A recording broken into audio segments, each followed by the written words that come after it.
Hello folks, look what's just come in the post. I have been drunk eBaying and received this, which is a 12 volt LED daylight running light. So if we have a look, unbox it, what you'll see we have here are two LED strips like this, and they're 12 volt, 5 watts, nothing massively powerful, just 5 watts. And if you look, the quality is not tremendous. If you have a look at the paintwork on that, you can see it's chipped to hell on the back there. And I'm not entirely convinced. They say it's waterproof, but if we let that focus, maybe, any time now? There we go. I'm not entirely convinced about the connection between the wire and where it goes into the unit itself. That looks really suspect as hell. And also if you look down here, this like epoxy coat runs out there. So it's pretty shit quality. I've checked them and electronically they're fine. They both work just fine. And what I'm going to do is put them on the bike. Like that, down the sides of the radiator at the front, because the radiator, there's a bit at the front there, and then there's the sort of like the fins bit, and then there's another side here where the water comes down and goes out the other side, and these will fit just perfectly on it. Obviously I can't have them stuck right up against the radiator because the radiator gets quite hot. Not terribly hot, it probably won't affect the LEDs that much, but just in case, LEDs are affected by temperature, so I'll just stand them off a little bit and let some air get behind. But at the minute, what I'm going to do is deal with this rubbish wiring. So what I intend to do is put the wire down there, tack it down with super glue, and have it coming out the corner like that, and use the power of epoxy resin and just resin up this hole here and there and around those bits where it looks a bit suspect and not quite as waterproof as it could be, and then do the same with this one.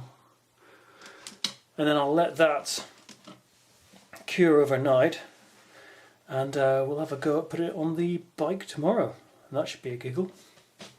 So I'll see you later. Okay folks, just a quick update, change of plan.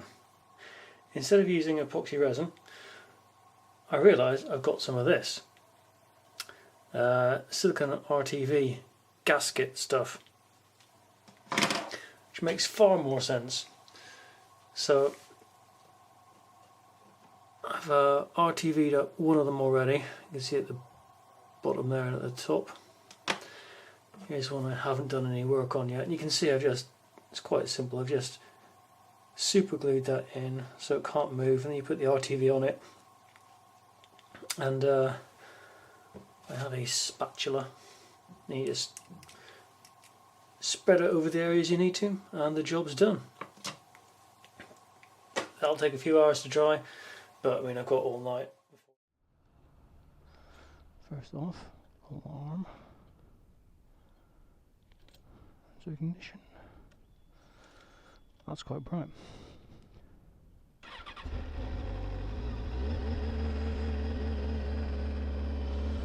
That is quite bright.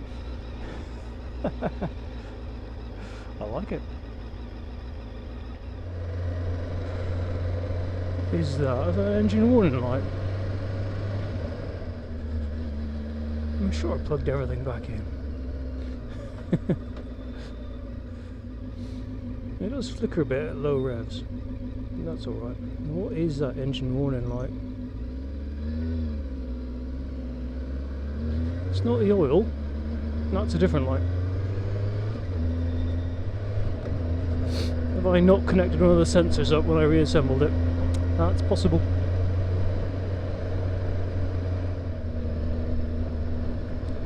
So apart from the engine warning light, these are running really well.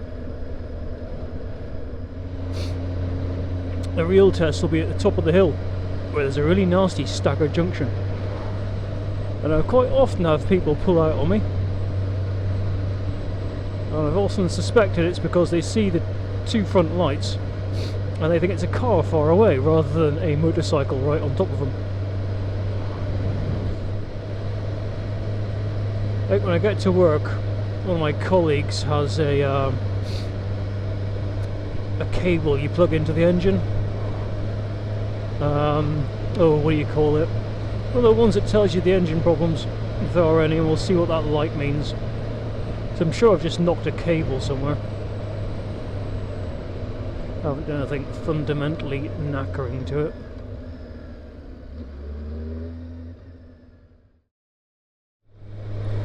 So you'll notice that the engine warning light is gone.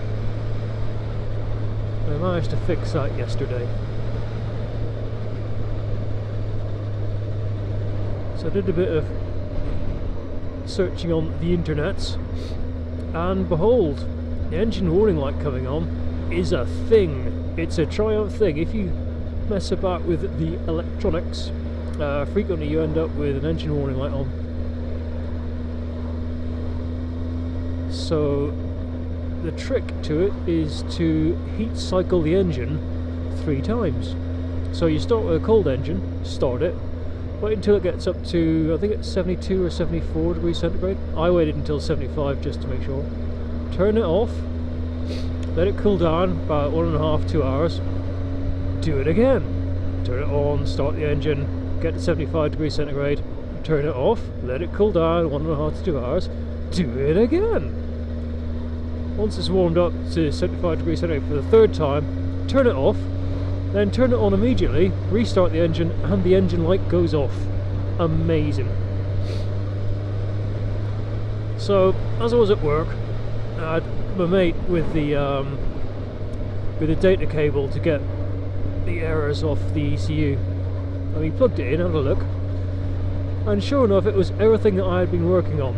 So, the fuel pump, it complained about the fuel pump having an error, because sure enough, of course, I had disconnected the fuel tank, which includes the fuel pump.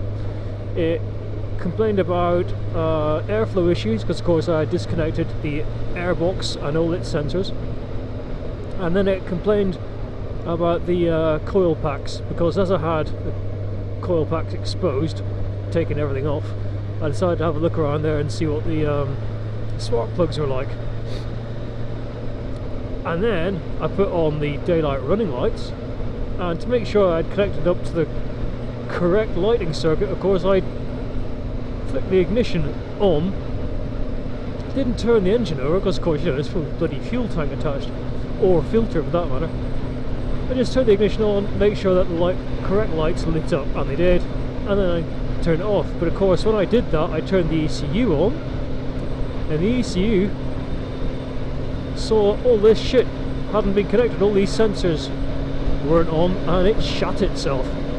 And even though I then turned it on when I'd rebuilt the bike and everything was connected, it still wasn't happy. And this is apparently a Triumph thing. If you work on the engine and disconnect sensors and put the ignition on to check something, you'll get an error, which is, well, novel. But there you go. So there was never anything actually wrong with it. It was just complaining about not seeing sensors when I was testing the lights.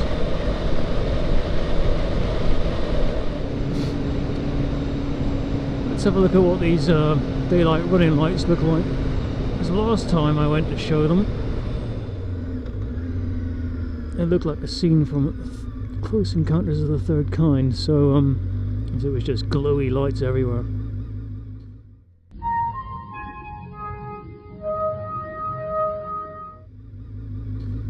Just not very good. See if we can get the sun behind the bike for best positioning. Righty-ho, this is what it looks like when it's on the bike. And I'm hoping that is not completely glowy mania craziness, which it was last time, because it isn't actually that glowy.